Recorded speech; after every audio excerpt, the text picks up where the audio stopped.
പലപ്പോഴും നേരത്തെയൊക്കെ പക്ഷം മറന്നുകൊണ്ട് ഒന്നിക്കാറുണ്ട് ബി ജെ പിയുടെ ജയങ്ങളെ എന്നുള്ള ആക്ഷേപം വളരെ ശക്തമാണ്. ഇപ്പോൾ ഇന്ത്യ സഖ്യം എന്നുള്ളത് അത് പലപ്പോഴും പലരും കൊഴിഞ്ഞു പോകുന്നു എങ്കിൽ തന്നെയും ഇനി എതിർപ്പ് ഏത് തരത്തിലായിരിക്കും എന്നാണ് കരുതുന്നത്? അല്ല, എതിർപ്പ് അവർ തുടരും. കാര്യം എന്താണെന്ന് വെച്ച് കഴിഞ്ഞാൽ അത് ആശയപരമായ എതിർപ്പ് എന്നുള്ളതല്ല ഞാൻ മനസ്സിലാക്കുന്നിടത്തോളം. ഇപ്പം വർഗീയതയോട് സന്ധിയില്ല പോരാട്ടം എന്നാണെന്നുണ്ടെങ്കിൽ ഞാനിപ്പോൾ ഇങ്ങോട്ടേക്ക് വരുന്നതിന് മുമ്പ് ഞാൻ കേട്ടുകൊണ്ടിരുന്നത് വാർത്താ സമ്മേളനം നമ്മുടെ വി.ഡി. സതീശൻ്റെയാണ്, പ്രതിപക്ഷ നേതാവിൻ്റെ. അദ്ദേഹം മരിച്ചു കിടന്ന് ന്യായീകരിക്കുകയാണ് ജമാഅത്തെ ഇസ്ലാമിയെ, വെൽഫെയർ പാർട്ടിയെ, എല്ലാത്തിനെയും അദ്ദേഹം വളരെ കഷ്ടപ്പെട്ട് കിടന്ന് ന്യായീകരിക്കുകയാണ്. ഇവരൊക്കെ വലിയ മതേതരരാണ്. അപ്പോൾ ഒരു ജേർണലിസ്റ്റ് ചോദിക്കുന്നുണ്ട്, മതരാജ്യം സ്ഥാപിക്കലാണല്ലോ ജമാഅത്തെ ഇസ്ലാമിയുടെ ലക്ഷ്യം. അയ്യോ, അതൊക്കെ പണ്ട്, അദ്ദേഹം സർട്ടിഫിക്കറ്റ് എഴുതി കൊടുക്കണം, അതൊക്കെ പണ്ട്, ഇപ്പോഴത്തെ ജമാഅത്തെ ഇസ്ലാമി അങ്ങനെയൊന്നും അല്ല എന്നൊക്കെയാണ് അദ്ദേഹം പറയുന്നത്.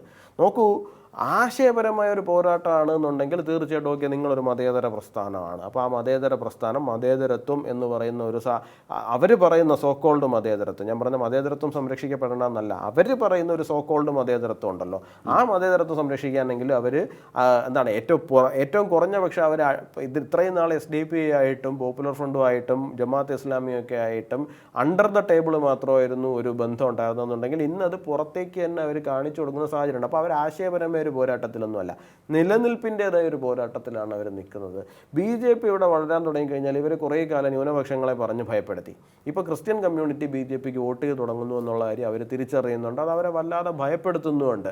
അപ്പോൾ ഇപ്പോൾ എന്താണ്, മുസ്ലിങ്ങളെ പറഞ്ഞ് ഭയപ്പെടുത്താൻ പോയിരിക്കുകയാണ്. ഇതേ ക്രിസ്തംഗികളാണ് പ്രശ്നം, മറ്റവരാണ് പ്രശ്നം എന്ന് പറഞ്ഞിട്ട് ഭയപ്പെടുത്താൻ വേണ്ടി പോയിരിക്കുകയാണ്.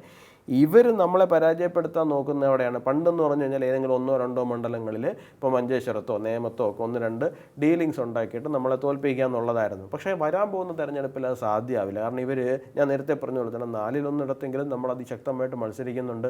അപ്പോൾ തീർച്ചയായിട്ടും ഇവരെ ഈ പറയുന്ന എല്ലാ മണ്ഡലങ്ങളിലും നമ്മളെ തോൽപ്പിക്കാൻ വേണ്ടി ഡീൽ ഉണ്ടാക്കാൻ പോകുന്ന സമയത്ത് ഇവരുടെ അധികാരം എന്ന് പറയുന്നത്, അല്ലെങ്കിൽ അധികാരത്തിലേക്കുള്ള പോക്ക് എന്ന് പറയുന്നത് തീർച്ചയായിട്ടും ചോദ്യം ചെയ്യപ്പെടുന്ന സാഹചര്യം ഉണ്ടാകും.